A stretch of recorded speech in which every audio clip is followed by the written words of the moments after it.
अभी तक हम तारीखी हिस्टोरिकल फाउंडेशन ऑफ पाकिस्तान वो शुरू की थी दौर नबवी सल्लल्लाहु अलैहि वसल्लम से। दौर नबवी के बाद दौर खिलाफत से हम आगे बर सगीर की तरफ। बर सगीर में जो खिलाफत बनो उमैया के दौरान हालात रहे, फिर उसके बाद खिलाफत बनो अब्बास, और बनो अब्बास के बाद जो बर सगीर की सूरत हाल रही, और फिर बर सगीर में एक इनकता आता है वक्ती तौर पर। हुकूमत सल्तनत जो मुसलमानों के हाथों से चली जाती है, तो मुसलमानों के हाथों से जाने के बाद फिर यहाँ पर जो वक्ती इनकता आता है या वक्ती तौर पर रुक जाता मुसलमानों की हुकूमत का सिलसिला, फिर वो दोबारा कहाँ से जुड़ता, फिर हमने उससे जोड़ा, फिर उससे मुग़ल एम्पायर के साथ जोड़ा, और मुग़ल एम्पायर तक हम आ गए।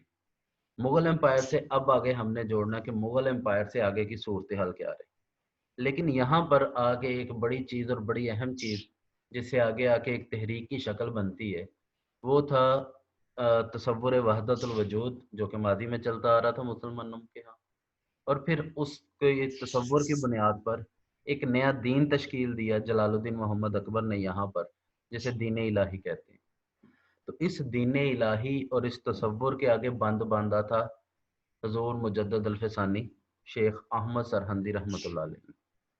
और इस बंद बांधने के नतीजे में उन्होंने एक और थ्योरी दी थी जिसे हम वहदतुल शहूद कहते हैं। तो वहदतुल वजूद और वहदतुल शहूद ये दोनों थ्योरेटिकल फ्रेमवर्क हैं जो कि थियोलॉजी की बुनियाद पर तैयार किए गए हैं। ठीक है जी। तो अब इसके साथ ही ज़रूरी ये है कि हम थोड़ा सा आइडियोलॉजिकल या फिलोसॉफिकल फाउंडेशन ऑफ पाकिस्तान को भी देख लें। तो फिलोसॉफिकल फाउंडेशन ऑफ पाकिस्तान को देखने के लिए, क्योंकि यहीं पर दो लाइनें ड्रा होती हैं और फिर बात आगे बढ़ती है। अब जो दो लाइनें ड्रा होती हैं इसको थोड़ा सा हम माजी के साथ जोड़ते हैं कि दौर नबवी सल्लल्लाहु अलैहि वसल्लम से एक आगाज़ हुआ है दीन का, दीन इस्लाम का। तो दीन इस्लाम के आगाज़ के साथ ही नबी अकरम सल्लल्लाहु अलैहि वसल्लम ने एक अकीदा दिया, और उस अकीदे की बुनियाद पर हम आगे बढ़ते हैं। वो जो अकीदा था उसकी बुनियाद पर हमने जो सबसे पहली चीज़ या सबसे पहला सबक पढ़ा वो ये था कि कुरान ने या इस्लाम ने लोगों को, इंसानों को तकसीम किया तीन अक़साम में। अगर हम सूरह बकरा देखें तो उसके शुरू में ये तकसीम हो जाती है। सबसे पहले हुदन लिल मुत्तकीन, वो लोग हैं जो कि ईमान वाले हैं, ये एक किस्म हो गई। हुदन लिल मुत्तकीन के बाद दूसरी किस्म वो है इन्नल्लज़ीना कफ़रू, दूसरी किस्म वो होगी जो कि कुफ़ार हैं। अब उनके बारे में कह दिया गया कि ये ईमान नहीं लाएंगे, तुम जो मर्जी कर लो। दो अक़साम होगी। और तीसरे वो हैं जो कि नाम मुसलमान है और ना कुफ़ार, यानी जिनको हम मुनाफिकीन कहते हैं। तो कुरान मजीद ने आगाज़ में ही इंसानों की तीन अक़साम बयान कर दी। अब इन्हीं तीन अक़साम को लेकर हम इन तीन अक़साम को तकसीम करते हुए हम आगे बढ़ते हैं। फिर हम जब लोगों को डिफ्रेंशिएट करते हैं तो जो मुनाफिक हैं इनको तो हम पहचान नहीं सकते, क्योंकि मुनाफिक की आगे दो अक़साम हैं, एक है एतकादी मुनाफिक, एक है अमली मुनाफिक। एतकादी वो जो कि ज़ुबान से तो इकरार करता है इस्लाम का, लेकिन दिल से नहीं करता या दिल से यकीन नहीं रखता, तो इसको हम पहचान नहीं सकते। लेकिन जो इनकार करने वाले हैं वो, और जो इकरार करने वाले हैं वो, ये दोनों बड़ी वाज़ेह तक़सीम। तो इन्हीं दो किस्मों की बुनियाद पर हमने इंसानों को दो हिस्सों में तकसीम कर लिया। तो हम जब भी किसी के बारे में बात करते हैं तो कहते हैं जी ये काफिर है या मुसलमान है। तो ये हमारे पास दो बड़ी अक़साम हैं जो कि मुसलमान और काफिर की शक्ल में मौजूद हैं। इसके अलावा बाकी अक़साम जितनी भी हैं वो सारी की सारी इसी के ज़ेरे असर आ जाती हैं, इसी की ज़िली अक़साम शुमार होती हैं। तो ये दो अक़साम हमारी थी जो कि नबी अकरम सल्लल्लाहु अलैहि वसल्लम के दौर से चलती आ रही, और इन्हीं दोनों अक़साम के दरमियान तसादुम चलता आ रहा है, यानी एक मानने वाले और एक ना मानने वाले। अब जो मानने वाले हैं आपको पता है उनमें मोमिन भी होते हैं, उनमें फासिक फाजर भी होते हैं, लेकिन वो बहरहाल मानने वाले होते हैं। जबकि जो ना मानने वाले हैं उनमें मुशरकीन भी होते हैं, उनमें यहूदी भी होते हैं, उनमें ईसाई भी होते हैं। तो ये अब आगे इनकी फर्दर डिवाइडेशन है, लेकिन जो मेजर डिवाइडेशन थी हमारे पास वो थी मानने वाले और ना मानने वाले। अच्छा, अब ये जो मानने वाले और ना मानने वाले हैं, बुनियादी तौर पर ये तकसीम वो है जो कि हमें कुरान मजीद फुरकान हमीद ने दी। क्लियर है भी यहाँ तक? Yes sir. अच्छा, अब इसी तकसीम को हम आगे लेके बढ़ते हैं और इसी तकसीम की बुनियाद पर हमारे यहाँ तारीख में जंगें होती हैं। इसी तकसीम की बुनियाद पर हमारे यहाँ तारीख में बड़े बड़े मार्के, बड़े बड़े वाक़यात पेश आते हैं। तो इसी तकसीम की बुनियाद पर हम मुसलसल आगे बढ़ते जाते हैं, यहाँ तक कि पूरी दुनिया में जो हमारी खिलाफत होती है वो इन्हितात का शिकार हो जाती है।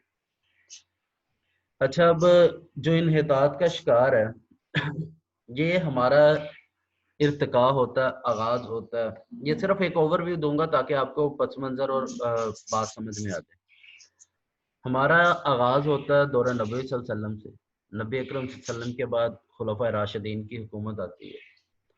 तो खुलफाए राशिदीन में से सैयदना फारूक आज़म रज़ी अल्लाह तआला अन्हु, उनके दौर में हमारी हुकूमत, सल्तनत, रियासत इस कदर बढ़ती और फैलती है कि 22 लाख मुरब्बा मील, जिसमें 22 लाख मुरब्बा मील में दो उस वक़्त की सुपर पावर, एक ईरान और एक रोम, यानी पर्शियन और रोमी सल्तनत, दोनों मुसलमानों के ज़ेरे तसल्लुत आ जाती हैं, मुसलमानों के कब्ज़े में आ जाती हैं, मुसलमान फतह करते हैं अल्हम्दुलिल्लाह इसको। और उसके बाद से मुसलसल मुसलमानों की एक मरकज़ी हुकूमत कायम रहती है जो कि मुख्तलिफ इलाकों पर मौजूद होती है।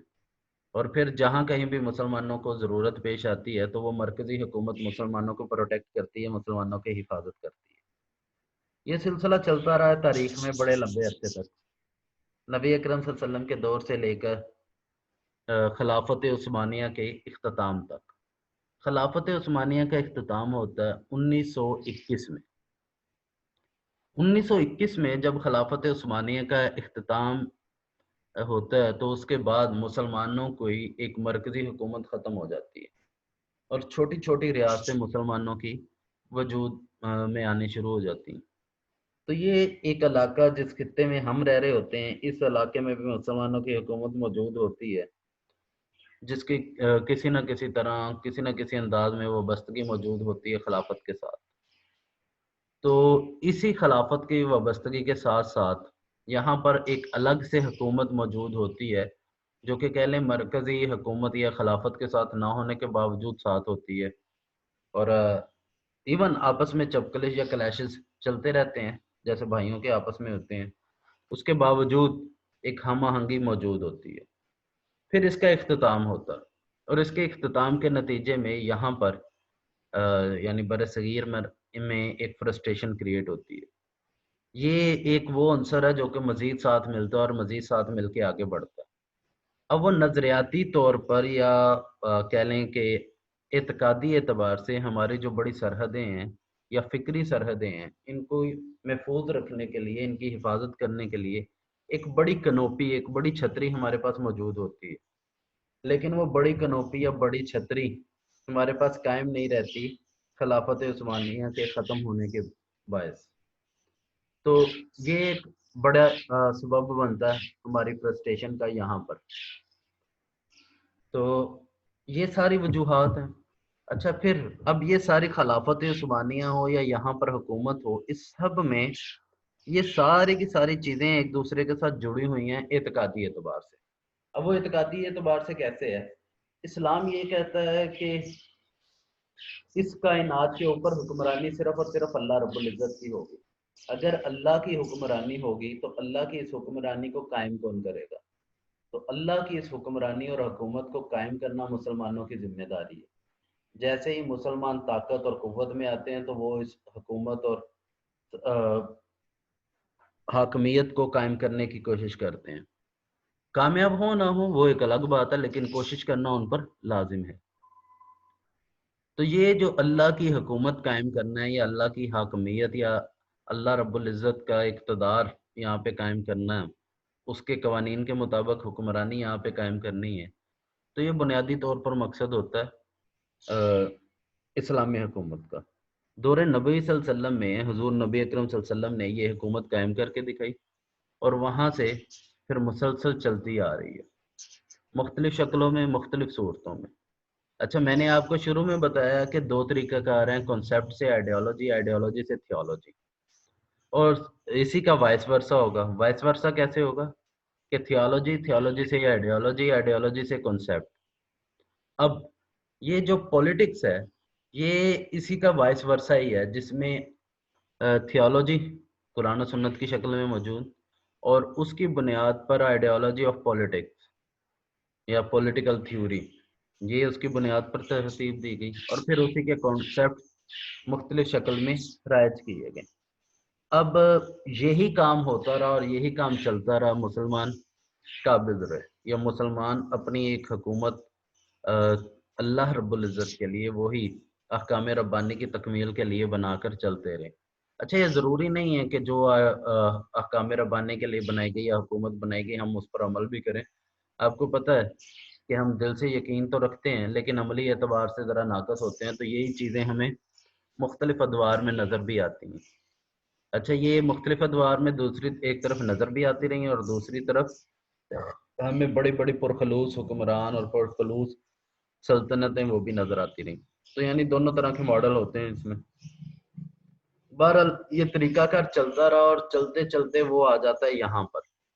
اب یہاں پر جو بنیادی طور پر مسئلہ پیش آتا ہے شیخ احمد سرہندی رحمۃ اللہ علیہ اور جلال الدین اکبر کے بعد، وہ یہ ہوتا ہے کہ جو تفصیلات ہم نے ترتیب دی ہوتی ہیں تھیولوجی کی بنیاد پر، یعنی تھیولوجی کی بنیاد پر آئیڈیالوجی جو ترتیب دی ہوتی ہے، وہ یہاں پر آ کے کلیش آف آئیڈیالوجیز آ جاتا ہے. تو ان آئیڈیالوجیز کے کلیش کی وجہ سے، یعنی نظریات کے تصادم کے باعث، ایک نئی تھیوری یا ایک نیا نظریہ پیش کرتے ہیں شیخ احمد سرہندی رحمۃ اللہ علیہ، جو کہ در حقیقت اسی عقیدے یا اسی تھیولوجی کے ساتھ جوڑنے کے لیے ہوتا ہے، جو کہ ہمیں اصل میں اقتدار اعلیٰ یعنی اللہ رب العزت کے اقتدار کی طرف لے جا سکے. تو یہاں پر ہمیں وہی چیز نظر آتی ہے.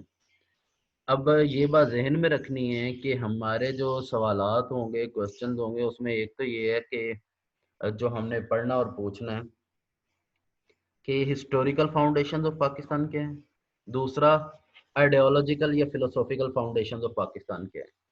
تو ہسٹوریکل فاؤنڈیشن میں جو ساری چیزیں ہم نے پہلے پڑھی ہیں وہ پورا ہسٹوریکل بیک گراؤنڈ کے ساتھ آتا ہے، اور جبکہ فلسافیکل فاؤنڈیشنز میں یہ ساری چیزیں جو ہم ابھی تک دیکھ رہے ہیں یا ابھی تک سمجھ رہے ہیں، جو خاص طور پہ آج کے لیکچر میں کنسیپٹ، کنسیپٹ سے آئیڈیالوجی، آئیڈیالوجی سے تھیولوجی، اور پھر تھیولوجی سے آئیڈیالوجی، آئیڈیالوجی سے کنسیپٹ. تو جب ہم بات کرتے ہیں پولیٹکس کی تو یہ تھیولوجی سے آئیڈیالوجی کی طرف یعنی وائس ورسا میں آتے ہیں، یہ کنسیپٹ سے آئیڈیالوجی کی طرف نہیں جاتے. یہ بات سمجھ آ رہی ہے بھائی؟